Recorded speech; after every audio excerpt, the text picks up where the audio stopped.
సిటీలలోనేమో బంగ్లాలు ఆకాశానికి తగులుతుంటే పల్లెటూర్లలో పరిస్థితులు మాత్రం పాతాళానికి తీసుకుపోతున్నాయి. ఆంధ్రప్రదేశ్ అన్నమయ్య జిల్లా పుంగనూరు మండలం మేలందొడ్డి అనే ఊర్లో ఏం జరుగుతుందో ఒక్కసారి చూడండి.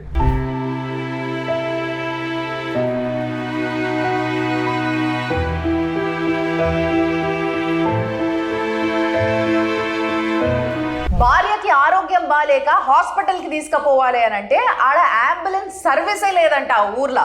అట్లా అయ్యేసరికి ఎడ్ల బండి మీద భార్యను వండబెట్టుకొని హాస్పిటల్కి తీసుకుపోతున్నాడు. అది 2026లో.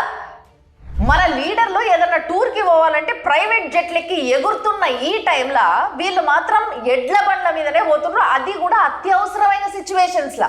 వైజాగ్ కేజీహెచ్ హాస్పిటల్లో ఒక ఆయన ట్రీట్మెంట్ తీసుకుంటూ చనిపోతే గుమ్మలక్ష్మీపురం అనే ఊరికి ఆయన బాడీని పంపించాలని రిక్వెస్ట్ చేస్తే దానికి ఫెసిలిటీ లేదంట వాళ్ళ దగ్గర.